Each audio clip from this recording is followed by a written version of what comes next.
6. Welcome to lesson 27 as we continue this week cruising through our math lessons. Hopefully you're done with the quiz. I'll read off the parts of a circle that we've been working since investigation 2. Distance around is the circumference. Every point on the circle is the same distance from its center. The distance across the circle through its center is its diameter. The distance from the circle to the center is its radius. 2 or more circles with the same center are concentric circles. A segment between 2 points on the circle is called a chord. Part of the circumference is an arc. Part of the circle bounded by an arc and 2 radii is a sector. Half of a circle is a semicircle. An angle whose vertex is the center of a circle is the central angle. An angle whose vertex is on the circle, whose sides includes chords, is an inscribed angle. You see how they spell the word chords there with an H in it. Polygon whose vertices are on the circle and whose edges are within the circle is an inscribed polygon. Normally we inscribed hexagons and triangles that we did in investigation 2. Your mental math from lesson 27, A through H, read like this. I added, I got $5.73. I divided, which moved that decimal to the left once, $12.50. I multiplied by 10, adds a 0, 420. I cut that answer in half for D, I got 210. I added, I got 6/4. I simplified to 1 2/4. I reduced to 1 1/2. Divide by 4 gives me 6 times 3 gives me 18. G, algebra, if m equals 9, what does 3 equal? 3 times m is 27. Start with a score, way back to lesson 1, that's 20. Add a dozen, which is 12, I'm up to 32. Add the number of feet in a yard, which is 3, I'm up to 35. Time out for the sneeze, sorry about that. Divide by half the number of years in the decade. There's 10 years in a decade, half of that is 5. 30 divided by 5 is 7. Subtract the number of days in a week, which is 7. 7 minus 7 is 0. Your problem solving gives shape number 1 equals 24, shape number 2 equals 28, shape number 3 looks like I need to figure it out. It says each bar shown above has a value. All the long bars are worth the same amount and all the small bars are worth the same amount. How much is one long bar worth? How much is one short bar worth? And what is the value then of that third arrangement? Okay guys, instead of drawing pretty pictures, I made it into algebra. Remember, algebra works with letters. Sorry, dropped my marker there. So the first one has 2 longs plus 4 shorts equals 24. The next one has 3 longs plus 2 shorts equals 28. I'm supposed to figure out what 1 long plus 6 shorts would equal. Now, without getting into too much advanced algebra yet, this is what I would do. I would take this one up here and I'm going to say, I'm going to chop it in half. If 2 longs and 4 shorts equal 24, then 1 long plus 2 shorts equals 12. Now the reason I did that, guys, is I'm going to get rid of this one and I'm going to subtract this one from this one. So this looks like this. 1 long, 2 shorts is 12, and let's just subtract those 2 problems. So I have 3 longs here, I'm getting rid of 1 long, that means I'm down to 2 longs. I had 2 shorts here and 2 shorts here. That cancels, guys. Okay, now I subtract this and I have 16. So 2 long bars equals 16. Divide by 2 and a long is worth 8. Now I go back up here and I stick an 8 in for L. 1 times 8 is 8. So I have something that looks like this now. 8 plus 2 short bars equals 12. Okay, algebra says get rid of the 8. How do I get rid of the 8? You do the opposite. If you were adding, you subtract. If you subtract 8 on the left side of the equal sign, subtract 8 on the right side. The 8's are gone. 12 minus 8 is 4. So 2 short bars equal 4. Divide by this 2. Divide by 2. A short equals 2. So I think a short equals 2. Now I'm going to check my work, guys. 2 times 8 is 16. 4 times 2 is 8, 16 plus 8 is 24. Feeling good. Check it again. 3 times 8 is 24. 2 times 2 is 4. 24 plus 4 is 28. I got it right. Now I got to stick and do the math again. 1 times 8 is 8 plus 6 times 2 is 12, and 8 plus 12 is 20. So my answers are all right here. I was supposed to figure out what's the value of a short, 2, value of a long, 8, value of the third arrangement, 20. That was algebra at its best, guys. With what they do, you'll work on solving algebraic equations like that more in the future. Not so much this year in 6th grade, but that's a great problem. You could have solved it by just thinking and checking and guessing, but that's the algebra behind it. Let's review yesterday real quick. Yesterday, guys, was multiplying and dividing mixed numbers. We have to make them improper. Multiply, add, improper. If it's division, state change, flip. Today we got a lesson that talks about multiples and least common multiple. I love it. The challenge for it is don't confuse it with greatest common factor. And that's sometimes a really big problem for us when we start confusing it with greatest common factors. Because what they're going to do is teach you least common multiple today, and then they're going to give you 2 numbers and say, find the greatest common factor and the least common multiple of those. And those are 2 completely different answers. Okay, let's get started in it. Hopefully you have your yellow math folder sent out there where I give you some helpful hints. Yesterday, there was nothing to fill in. Today, same thing, nothing to fill in. But there's the helpful hints that are there. Your problem reads like this. The multiples of a number are produced by multiplying the number by 1, by 2, by 3, by 4, and so on. Thus, the multiples are 4, 8, 12, 16, 20, 24, 28, 32, 36. Just multiplying by 1 through 9 there. The multiples are 6 times 1, 6 times 2, 6 times 3, and you got all the numbers listed there. If we inspect these 2 lists, we see that some of the numbers are in both lists. A number appearing in both lists are what we call common multiples of 4 and 6. Below we have circled some common multiples of 4 and 6. 12, 24, 36, and they continue on by 12s. We see that 12, 24, and 36 are common multiples of 4 and 6. If we continue both lists, we would find many more common multiples. Common multiples go on forever, guys, because numbers go on forever. Our job is never to find all the common multiples. That's impossible because they go on forever. Our job is always to find the least common multiple. Top of the page. Of particular interest is the least or smallest of the common multiples. The least common multiple of 4 and 6 is 12. 12 is the smallest number that is a multiple of both 4 and 6. We use the term least common multiple, abbreviated LCM. Now guys, why we're finding LCM is getting us ready for adding and subtracting fractions that have uncommon denominators, and we need to find the common denominators. And so that's all they're getting us ready for before we, in a lesson real soon, learn how to find fractions with uncommon denominators and add them together. Let's do the practice. It says list the least common multiple of 6 and 8. So here's what I like to do. I usually work in like groups of 4 or 5.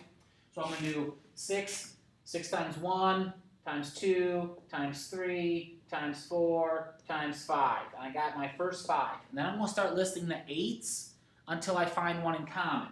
So I got 8, I got 16, I got 24, I'm done. I found the first one that's in both lists. So the least common multiple of 6 and 8 is 24. Okay, next one said let's make it a step harder for you in example 2. Let's do it with 3 of them. Okay, it doesn't matter the order. Sometimes people will look at the bigger number and list the first 5 of the bigger number and then go back with the smaller number because the smaller one will go into a bigger one quicker. So I'm going to start down here. I have the 6s up here. I'm just going to copy them down so we can see them next to each other. Now I'm going to start with 4, and I go 4, 8, 12. And I stop because I'm in it. Now I just got to see if 3 goes into that one.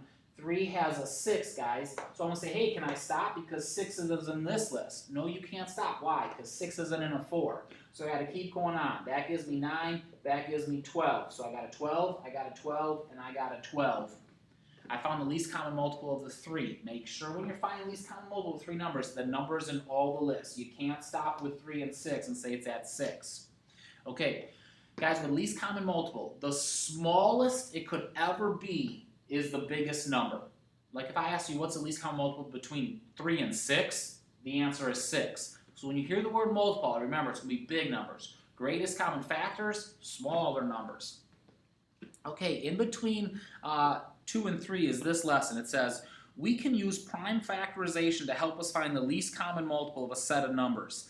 The least common multiple of a set of numbers is the product of all the prime factors necessary to form any number in the set. Now, I don't know about you, but I just read that sentence. I'm like, I don't get it at all. I'm going to show you what that means, and we'll see if we can figure it out. Number 3 says, Use it to find 18 and 24. Okay, guys, so if I was going to find this, I'm going to start multiplying 18 times 1, 18 times 2, 18 times 3. Now, from the start, guys, that might be hard. I can't do too many of those in my head.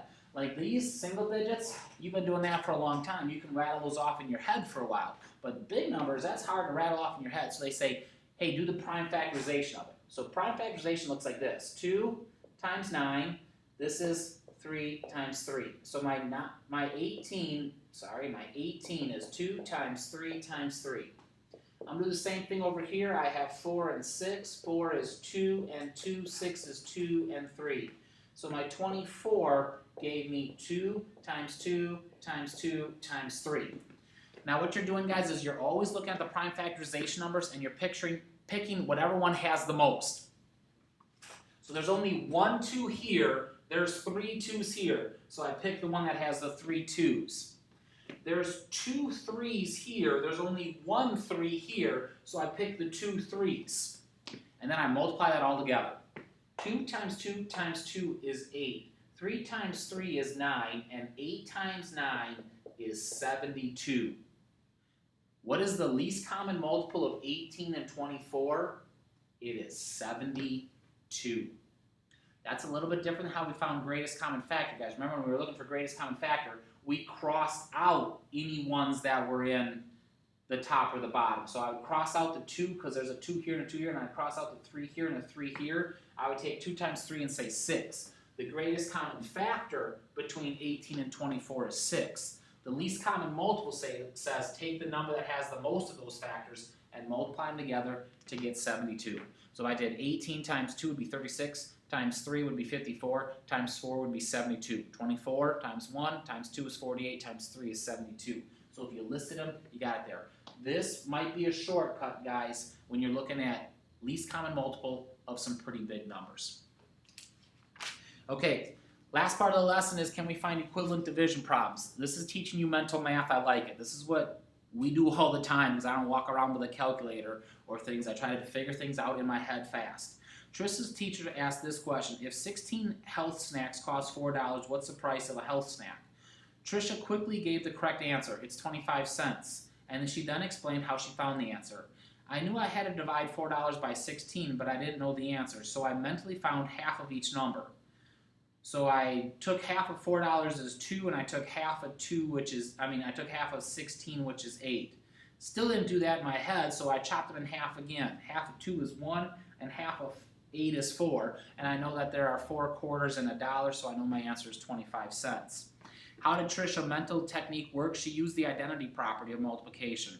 Recall from lesson 15 that we can find equivalent fractions by multiplying or dividing by a fraction that is equal to 1. So she gave you examples there of multiplying by 10 or dividing by 3 over 3. We can also form equivalent division problems in a similar way. We multiply or divide the dividend and the divisor by the same number to form a new division problem that's easier to mentally calculate. The new division problem will produce the same quotient. So there they showed you everything. She took it, she reduced it down to 2/8, 2 over 8, reduced down to 1 over 4, which equals 25 cents. If you just did 16 into $4, guys, you get 25 cents. Okay, so now they're going to try to teach you this. Instead of dividing 220 by 5, double both numbers and then divide. So my math problem is 220 divided by 5. Option 1, guys, put it in a box and do the division. Option 2 is if I want to really do this in my head, I'm going to double this. I can double that in my head, and I can double that in my head is what they're hoping you can do. And then you can say, I can chop off a 0 in my head, and the answer is 44. I might not be able to look at this and say it's 44. Now guys, if doing this doesn't click for you, then put 225 in the box, divide it by 5, and go. The nice thing with this is it's single digits. This just became double digits. Okay? But they're just trying to teach you shortcuts on how some math brains work to try to figure out problems. They find equivalent ones by doubling or cutting in half. 5 says instead of dividing 6,000 by 200, divide them both by 100 and then mentally calculate it. Guys, if it looked like this, we'd chop off zeros, wouldn't we? And 2 goes into 60 30 times. That's what they're telling you to do. Okay? You could have also divided by 200 right from the start and said this is 30 up here if that helped you. But they're just teaching you chop off zeros to make it easier.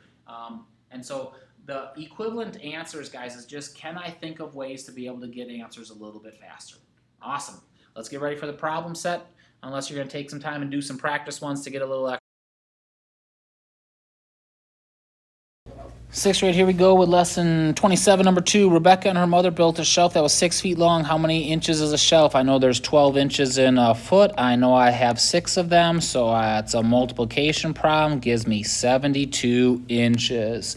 Number 3, if the cost of 1 dozen eggs is $1.80, what is the cost per egg? Okay, so guys, this looks like this. I'm doing $1.80 divided by 12. Now they said write an equivalent division problem that could calculate this easier. Okay, I'm going to divide them both by 2 in my head, and I have 6 into 90. That gives me 15 cents. Okay, so guys, maybe you just did the division up here. I divided both of them in half once because I can do single-digit division. You could have divided them both by 2 again if you wanted to. You could divide them both by 3 if you wanted to. Whatever's easiest for you to get there to get to an answer. 15 cents. Number 5. Read the statement, answer the questions that follow. 3/8 of the 712 students bought their lunch. How many students bought their lunch? So I have 712. I have 7, sorry about that, 12. I'm dividing it by 3/8. So remember, we divide by the denominator.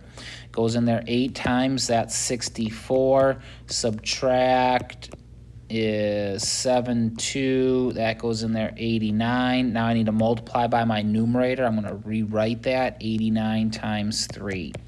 Gives me a 7, carries a 2, 24, 25, 6. So 267 students bought lunch. How many students did not buy their lunch? I could do the opposite of 3/8, which is 5/8. I could take 89 times 5, or I could do 712 minus 267. Decide if you like multiplication or decide if you like subtraction. If you like multiply, 89 times 5. You like subtraction, you got this problem. I'm doing subtraction. I got a 5. That's a 10. That's another, not a 5. Hang on, I got to erase that. Sorry about that. 10 minus 6 is 4. And 6 minus 2 is 4. So I have 445 students didn't buy their lunch.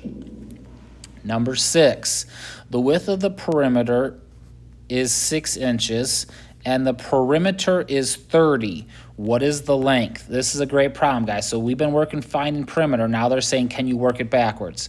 Perimeter is this, guys. Perimeter equals 2 times length plus width. Okay, so the first thing I'm going to do is stick in my numbers that I know. This is 30 equals 2 times length plus 6.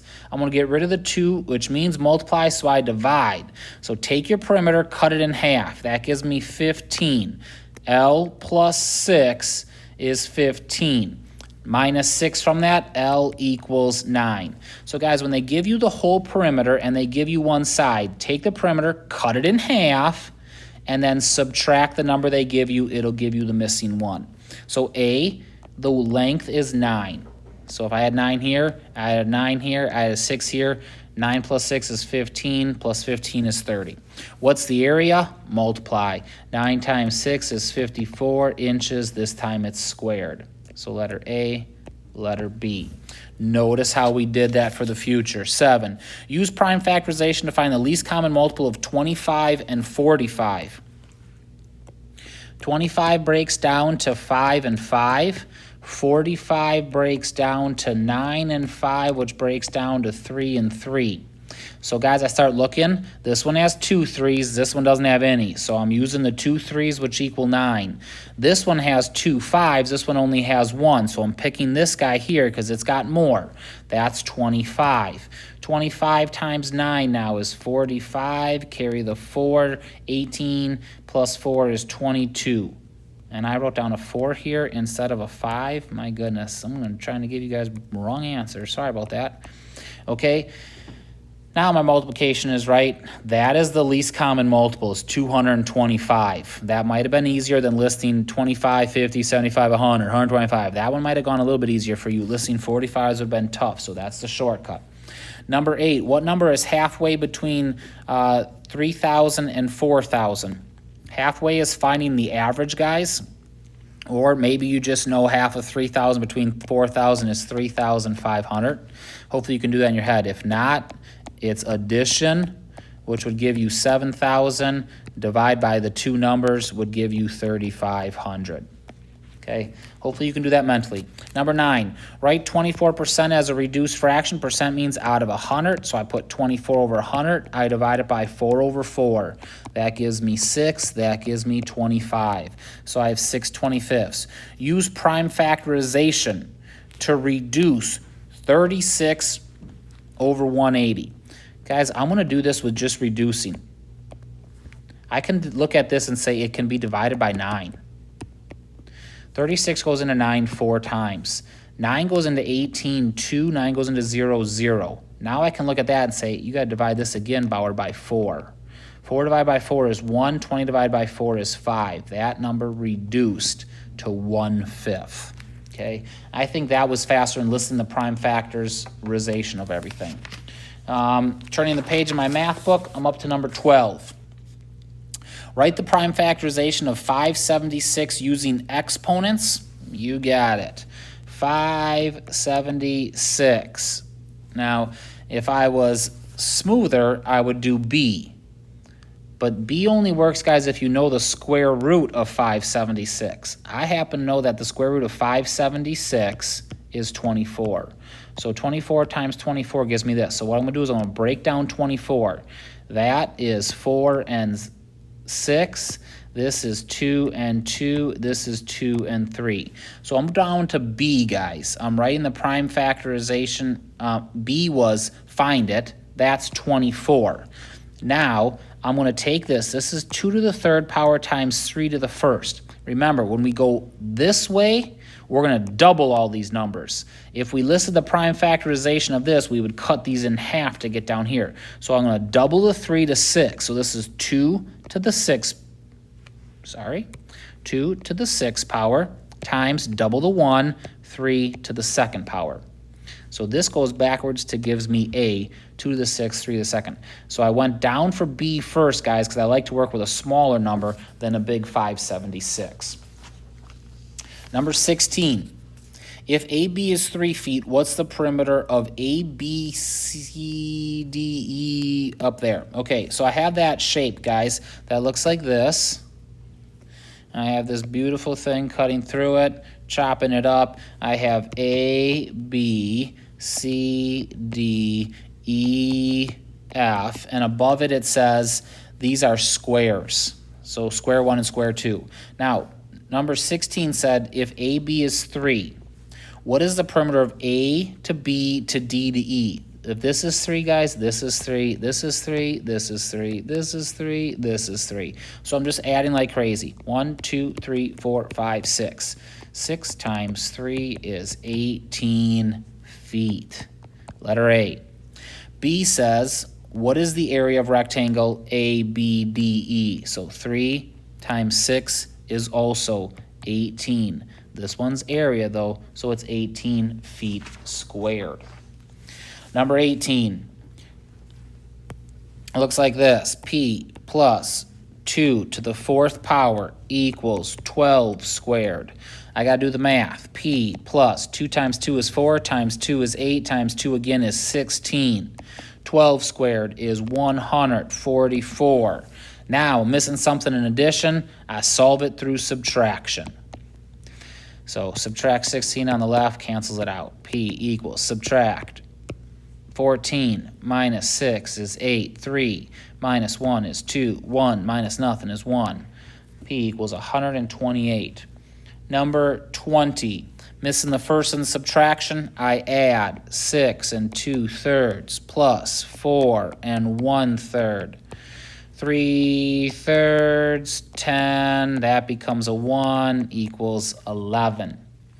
23, division problem from yesterday, 3 and 1/3 divided by 5, 6. Step 1, make it improper, multiply and add.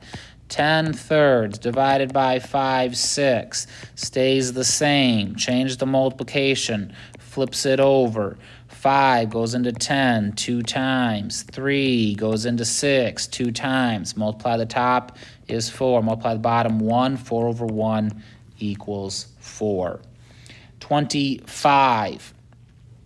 Multiplication. 5 over 4 times 9 over 8 times 4 over 15. Cross out the 4s. 5 goes into 15 3 times. 3 goes into 9 3 times. On the top, I'm left with 1 times 3 times 1 is 3. On the bottom, I have 1 times 8 times 1 is 8. Okay, guys, don't forget to leave the 1s there as you cross them out. 26. I have something in parentheses, so I need to do it first. So I have 7/9 minus 5/9 is 2/9. Now I start over. I have 8/9 minus the 2/9 equals 6/9, which I need to reduce. Divide by 3 gives me 2/3. 29. A 3x3 paper is cut from a 5x5 paper in the square shown. What is the perimeter of the resulting polygon?